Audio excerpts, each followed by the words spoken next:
ఈ వీడియో కనుక నచ్చితే ఖచ్చితంగా ఒక లైక్ ఇవ్వండి. ఎపిసోడ్లోకి వెళ్తే బామ్మ చాలా బాధపడుతూ ఉంటుంది. లక్ష్మి ఎప్పటికీ ఇంటి కోడలుగా ఉండిపోతుందని ఎంత ఆశపడ్డాను, ఈరోజు ఏంటి వేరొక ఇంటికి కోడలైపోతుంది. నేనైతే ఈ పెళ్ళిని చూడలేకపోతున్నాను. భగవంతుడా, ఏదో ఒకటి చేసి ఈ పెళ్ళిళ్ళని ఆపవయ్యా అని చెప్పి దండం పెట్టుకుంటూ ఉంటుంది. మరోపక్క దీక్షితులు గారు అలాగే తనకి తోడుగా ఇంకొక వ్యక్తి వస్తారు కదా, ఇద్దరు ఆటో వేసుకొని ఫంక్షన్ హాల్ దాకా వచ్చేస్తారనమాట. ఇక ఫంక్షన్ హాల్ దగ్గర ఆటో దిగుతారు. ఇక అప్పుడు పక్కనున్న వ్యక్తికి ఫోన్ కాల్ వస్తుంది. దీక్షితులు గారు, కొంచెం అర్జెంట్ అండి, ఇంటి నుంచి ఫోన్ వచ్చింది, మీరు వెళ్ళగలుగుతారా అనగానే, సరే బాబు నువ్వు వెళ్ళు, నేను చూసుకుంటాను అని చెప్పి దీక్షితులు గారు అంటారు. దీక్షితులు గారు ఫంక్షన్లో హాల్కి నడుచుకుంటూ లోపలికి వస్తూ ఉంటారు. అక్కడే వివేక్ ఫోన్ కాల్ మాట్లాడుతూ ఉంటాడు. అరవింద గారు ఎక్కడున్నారు అని చెప్పి వివేక్ని అడుగుతాడనమాట. దీక్షితులు గారు లోపల ఉన్నారు వెళ్ళండి అని చెప్పి ఇక ఫోన్ మాట్లాడుతూ ఉంటాడనమాట. వివేక్ ఇదంతా ఏం గమనించుకోడు. ఆ తర్వాత ఇక ఫంక్షన్ హాల్ లోపలికి వచ్చి ఇక అరవింద ఎక్కడుందని చెప్పి, అరవింద ఎక్కడుంది వెళ్ళి మాట్లాడదాము అని చెప్పి దీక్షితులు గారు అరవింద దగ్గర వస్తూ ఉంటారు. ఇక మండపం పైన ఉన్న దేవి అని గమనిస్తుంది. వామ్మో, ఇంకేమైనా ఉందా, ఈ దీక్షితులు గారు కరెక్ట్ టైంకి వచ్చారేంటి, అమ్మో ఇక ఈ నోరు విప్పి నిజం చెప్పారంటే అరవిందక్క ఈ పెళ్ళిళ్ళన్నీ క్యాన్సిల్ చేస్తుంది, ఎలాగైనా అరవిందక్కని ఈ దీక్షితులు గారు కలవనికుండా చేయాలి అని చెప్పి గబగబా మండపం దిగి వస్తూ ఉంటుంది. ఈ లోపల దీక్షితులు గారు అరవింద దగ్గరికి వచ్చి, అమ్మ అరవింద అని చెప్పి అనగానే అరవింద వెనక్కి తిరిగి చూడంగానే అక్కడ దీక్షితులు గారు కనిపించరు. అరవింద వెనక్కి చూసి, అదేంటి ఎవరు పిలిచినట్టు అనిపించింది, ఇప్పుడు చూస్తే ఎవరూ లేరు ఏంటో అని చెప్పి అనుకుంటుంది. అయితే ఇదంతా కూడా దేవి అని చేస్తుంది. వాళ్ళ మనిషిని ఒక అతన్ని కరెక్ట్ టైంకి పిలిపించి ఇక దీక్షితులు గారు నోరు మూపించి అక్కడి నుంచి దీక్షితులు గారిని పక్కకు తీసుకెళ్ళిపోతుంది అనమాట.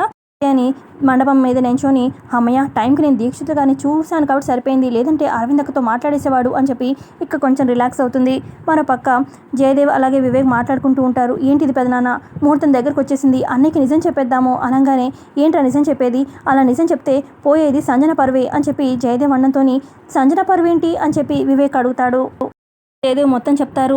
ఆకాష్ అలాగే సంజన ఇద్దరు కలవడం వల్ల ఇలా ప్రెగ్నెన్సీ వచ్చింది. ఇక అనుకోకుండా సంజన పొట్టకి దెబ్బ తగలడంతో ఇక డాక్టర్ అప్పటికప్పుడు క్లియర్ చేయరు అనేసరికి ఇక హాస్పిటల్లో పాపం పెళ్ళికానమ్మాయి పేరు ఇవ్వడం ఎందుకు అని చెప్పి లక్ష్మి పేరు ఇచ్చి అలా ఇరుక్కుపోయింది. ఇక మిత్ర దగ్గరికి దొరికిపోయేసరికి ఇక మిత్ర విడాకులు ఇచ్చేశాడు. ఇదిగో ఇప్పుడు పరిస్థితి ఇక్కడ దాకా తెచ్చుకుంది లక్ష్మి అని చెప్పి జయదేవ్ జరిగిందంతా చెప్పంగానే, సంజన కోసం వదిన ఇంత పెద్ద త్యాగం చేసి తన జీవితం పాడు చేసుకుంటుంది అని చెప్పి వివేక్ ఇక పెళ్లి మండపం మీద ఉన్న లక్ష్మిని చూస్తూ చాలా బాధపడిపోతుంది. ఇక దండం కూడా పెడుతూ ఉంటే ఇక లక్ష్మి సడన్గా గమనిస్తుంది వివేక్ని. ఏంటి వివేక్ అన్నట్టుగా చూస్తూ ఉంటుంది. ఇక పక్కనే ఉన్న జయదేవ్ని గమనిస్తూ ఉంటే ఇక నేనే నిజం చెప్పాను అని చెప్పి జయదేవ్ కళ్ళతోనే లక్ష్మికి చెప్పడంతో, ఏంటి మావయ్య అన్నట్టుగా లక్ష్మి చూస్తుంది. ఇంకా చెప్పాల్సి వచ్చిందమ్మా అన్నట్టుగా జయదేవ్ కూడా చెప్తూ ఉంటారు. ఇటు పక్క పంతులు గారు గట్టి మేళం వాయించండి అని చెప్పి అంటారు. మిత్ర తాళి పట్టుకొని సిద్ధంగా ఉంటాడు. అటు సంజయ్ కూడా తాళి పట్టుకొని సిద్ధంగా ఉంటాడు. ఇక ఇద్దరు నించుంటారు. ఇక మిత్రకేమో లక్ష్మి అన్న మాటలు గుర్తొస్తూ ఉంటాయి. మీరు లేని జీవితం నేను ఊహించుకోలేను అని చెప్పి గతంలో చాలా సిచ్యువేషన్స్లో మిత్రతో లక్ష్మి అన్న మాటలు గుర్తొస్తూ ఉంటాయి మిత్రకి. ఇటుపక్క సంజయ్ని ఇక దేవి అని బెదిరిస్తుంది కదా, నువ్వు లక్ష్మి మెడలో తాళి కట్టలేదంటే నీ జీవితాన్ని తల్లకిందులు చేసేస్తాను అన్నమాట ఇక చాలా భయపెడుతూ ఉంటుంది సంజయ్ని. ఇక ఆ తర్వాత తాళి కట్టడానికి ఇద్దరు లేచి నించుంటారు. ఇక తాళి కట్టబోతూ ఉంటాడనమాట మిత్ర మనీషాకి, ఇటు సంజయ్ ఏమో లక్ష్మికి. ఇక మిత్ర తాళి ఇటు చేతిలో పట్టుకొని మనీషా దగ్గరే ఉంటాడు, కానీ మనసంతా లక్ష్మి వైపే, అటే ధ్యాసంతా అటే చూపంతా. సంజయ్ లక్ష్మి మెడలో తాళి కడుతూ ఉంటే మిత్ర చూడలేక సంజయ్ని ఇటు పక్కకి మనీషా వైపు తోసేసి ఇక మిత్ర లక్ష్మి దగ్గరకు వచ్చి తన మెడలో తాళి అక్కడ మెడలో మిత్ర మళ్ళీ తాళి కట్టేస్తాడు. మిత్ర అలా చూస్తూ ఉండిపోతాడు. లక్ష్మిని నించొని మెడలో అలా తాళి పెట్టేసి ఇక లక్ష్మి జరిగిందంతా చూసి ఇక అలా చూస్తూ ఉంటుంది. ఇటు జయదేవ్ వివేక్ బామ్మ ఇక వాళ్ళంతా సంతోషంతో మిత్ర లక్ష్మిని వదలలేక ఇంత ఇదిగా చేస్తున్నాడు అన్నట్టుగా వాళ్ళ కళ్ళలో సంతోషం. ఇటు అరవింద్ అయితే షాక్, మనీషా అయితే ఇదేంటి ఈ మిత్ర ఈ సంజయ్ని నా వైపు తోసేసి లక్ష్మి వైపు వెళ్ళిపోయాడు ఏంటిది అని చెప్పి ఇటు దేవి అని మనీషా షాక్ అయిపోతారు. ఇదంతా చూసి మిత్ర ఏం చేస్తున్నావు అని చెప్పి గట్టిగా అరుస్తుంది. ఇక అప్పుడు మిత్ర అంటాడు, ఇదే ప్రశ్న లక్ష్మి మెడలో నేను ఫస్ట్ టైం తాళి కట్టినప్పుడు నన్ను వెంటాడుతూనే ఉంది. లక్ష్మి నాకు ఒక్కొక్క అడుగు దూరం అవుతున్న కొద్దీ ఇదే ప్రశ్న ఎన్ని వేల సార్లు నేను ఏంటి లక్ష్మికి ఇంత ఇదిగా ద్రోహం చేస్తున్నాను, అన్యాయం చేస్తున్నానని ఎన్నిసార్లు నన్ను నేను ప్రశ్నించుకున్నానో ఇప్పుడు నాకు ఆ ప్రశ్నకి సమాధానం దొరికింది అని చెప్పి మిత్ర అంటూ ఉంటే అప్పుడు మనీషా లేచొచ్చి, ఏంటి మిత్ర ఏంటా సమాధానం, అసలు చేసిన పని ఏంటి, లక్ష్మి మెడలో నువ్వు తాళి కట్టడం ఏంటి అని చెప్పి మనీషా అరుస్తూ ఉంటే అప్పుడు మిత్ర అంటాడు, అసలు లక్ష్మి నాకు ఒక్కొక్క అడుగు దూరం అవుతూ ఉంటే నా మీద చూపించిన ప్రేమ అంతా కూడా అసలు లక్ష్మికి ఇచ్చే గౌరవం తన ప్రేమకి ఫలితం ఇదేనా అని చెప్పి నా మనసు నన్ను 100 సార్లు ప్రశ్నిస్తుంది. అందుకే లక్ష్మికి నేను దూరం ఉండలేక తన మెడలో నేను మళ్ళీ తాళి కట్టేశాను. మీ ప్రేమకి బదులు చెప్పాలనుకున్నాను, చెప్పేశాను అని చెప్పి మిత్ర అంటూ ఉంటే అప్పుడు దేవ్యాని వచ్చి, మరి మనీషా ప్రేమకి ఏం సమాధానం చెప్తావు మిత్ర అని చెప్పి అడుగుతుంది. ఇప్పుడు బామ్మ లేచి, దేవ్యాని ఇక ఆపుతావా? నీకు ఇంకా అర్థం కాలేదా? అసలు మిత్ర చేతిలో తాళి ఉంది, అటు మనిష ఉంది, ఇటు లక్ష్మి ఉంది. మరి తన మనసేమో లక్ష్మికే తాళి కట్టాలి అని చెప్పింది. ఇక తను వెళ్ళి లక్ష్మికే తాళి కట్టాడు మళ్ళీ. దీన్ని బట్టి నీకు అర్థం కాలేదా? ఇప్పుడు దాకా మిత్ర మనిషిని ప్రేమించాడు అని చెప్పి అనుకోవడం అది జస్ట్ ఒక ఫీలింగ్ లాంటిది మాత్రమే. కానీ లక్ష్మిని మాత్రం నిజంగా ప్రేమించాడు మిత్ర. అందుకే తన మనసు చెప్పిందే చేశాడు. మళ్ళీ వెళ్ళి లక్ష్మికే తాళి కట్టాడు. దీన్ని బట్టి అర్థం కావట్లేదు, లక్ష్మి మిత్ర ఒకరికొకరి కోసమే పుట్టారు, వాళ్ళ మనసులు కలిసిపోయాయి అని నీకు ఇంకా అర్థం కావట్లేదా అని చెప్పి బామ్మ దేవ్యాని అరుస్తూ ఉంటే, అది కాదత్తయ్య గారు అని చెప్పి దేవ్యాని అంటూ ఉంటే, కాదత్తయ్య గారు ఆఖరి నిమిషంలో ఇలా చేస్తే ఎలా అని చెప్పి దేవ్యాని అంటూ ఉంటే, అప్పుడు బామ్మ ఆఖరి నిమిషంలో అయినా మిత్ర తనకేం కావాలి, ఎవరు తన జీవితంలో శాశ్వతంగా ఉండాలి అని మిత్రకి తన మనసు చెప్పింది కాబట్టి లక్ష్మిని దూరం చేసుకోలేక తాళి కట్టాడు.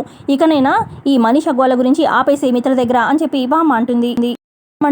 అసలు ఇక్కడ ఇంతమంది ఉన్నారు, మిత్ర మనసులో ఏముంది, ఎవరున్నారు అని చెప్పి కన్న తల్లైనా ఇదిగో ఈ అరవిందకు అర్థం కాలేదు, తల్లి తర్వాత తల్లి దేవ్యానికి కూడా అర్థం కాలేదు. అసలు మిత్రనే ప్రేమిస్తున్నాను అని చెప్పి వెంటబడుతూ ఉందే ఈ మనిష కూడా మిత్ర మనసులో ఎవరున్నారు ఏంటి అనేది ఏమీ తెలియదు. ఒక్క లక్ష్మికి మాత్రమే మిత్ర మనసు ఏంటో తెలుసు. అందుకే తను డేర్ చేసి పెళ్లి మండపం మీద ఎక్కింది. చివరి నిమిషంలో అయినా మిత్ర మనసులో మార్పు వస్తుంది అని చెప్పి తను ఆశపడినట్టే మిత్ర మనసులో మార్పు వచ్చింది. తన మెడలోనే తాళి కట్టాడు. మీరు ఆపండి. అసలు మిత్ర మనసు గురించి ఎవ్వరు పట్టించుకోలేదు. తనకి ఎవరిష్టం, ఎవరి మీద తనకి మనసు ఉంది అనేది ఎవ్వరికీ అవసరం లేదు అని చెప్పి బామ్మ అంటుంది. ఏదో క్లాప్స్ కొడుతూ, మిత్ర నీకు ఎవరైతే కావాలో, నీ జీవితంలో ఎవరైతే ఉండాలని చెప్పి నువ్వు నిర్ణయం తీసుకున్నావు చూడు, నాకు బాగా నచ్చింది. అసలు నేను ఎంతో సతమతం అయిపోయాను. చివరి నిమిషంలో నీ మార్పు వస్తుంది మిత్రలో అని చెప్పి ఎంతో ఎదురు చూశాను. కానీ ఈ క్షణం దాకా నీలో మార్పు వచ్చేసరికి ఏం చేయాలో ఎలా చేయాలో అర్థం కాక నేను తల పట్టుకొని కూర్చున్నాను. కానీ లక్ష్మి మాత్రం నీలో మార్పు వస్తుంది, నీ మనసులో ఉన్న ప్రేమ గెలుస్తుంది అని చెప్పి లక్ష్మి మాత్రమే నమ్మింది. తను నమ్మినట్టే పీటల మీద ఆఖరి నిమిషం వరకు కూర్చుంది. తను గెలిచింది, మీ ఇద్దరి ప్రేమ గెలిచినట్టే అని చెప్పి జయదేవ్ చెప్తూ ఉంటారు. దానికి భూదేవి కన్నా కూడా ఎక్కువ సహనం ఉంది. అందుకే చివరి నిమిషం వరకు కూడా అలా వెయిట్ చేస్తూ ఉంది మిత్ర కోసం అని చెప్పి జయదేవ్ పొగుడుతూ ఉంటే ఇక అరవింద చూడలేక, ఇంకా ఆపుతారా? మీరు అన్నట్టుగా ఆదర్శమూర్తే, తన నుంచి నేర్చుకోవాల్సింది చాలా ఉంటుంది. కానీ అసలు తన కడుపులో ఉన్న బిడ్డని అంత ఈజీగా చంపేసుకుందే, ఇలాంటి ఆడదాన్ని నేను ఎక్కడా చూసుకోలేదు, నేను లక్ష్మిని ఎప్పుడూ క్షమించలేను అని చెప్పి అంటూ ఉంటుందన్నమాట. ఇక అప్పుడు అక్కడికి వస్తుందన్నమాట సంజన కరెక్ట్ టైంకి. పెద్దమ్మ అని చెప్పి అసలు నేను నిజం చెప్తే మీరు అడిగే ప్రశ్నలకి ఇక అప్పుడు అందరికీ సమాధానం దొరుకుతుంది అనగానే ఇకప్పుడు లక్ష్మి, సంజన ఇంకా ఆపుతావా, నువ్వేం మాట్లాడకు అని చెప్పి లక్ష్మి అంటూ ఉంటే, లేదు వదినా, ఇప్పటికీ నేను మాట్లాడలేదంటే నా జీవితానికి ఇక అర్థమే ఉండదు, ఇక నువ్వు మాట్లాడకు, నేను చెప్పేదాకా నా మీద ఒట్టే వదిన, నువ్వు మాట్లాడకు అని చెప్పి సంజన ఒట్టు వేసేసుకుంటుంది. దేవి అని, ఏంటి సంజన ఏదో నిజాలు అంటున్నావు, అసలు ఏంటి నువ్వు ఏం మాట్లాడుతున్నావు అనగానే, చెప్తాను మామ్ చెప్తాను, అసలు వదిన ప్రెగ్నెంటే కాదు అని చెప్పి అనగానే అందరూ షాక్ అయిపోతారు.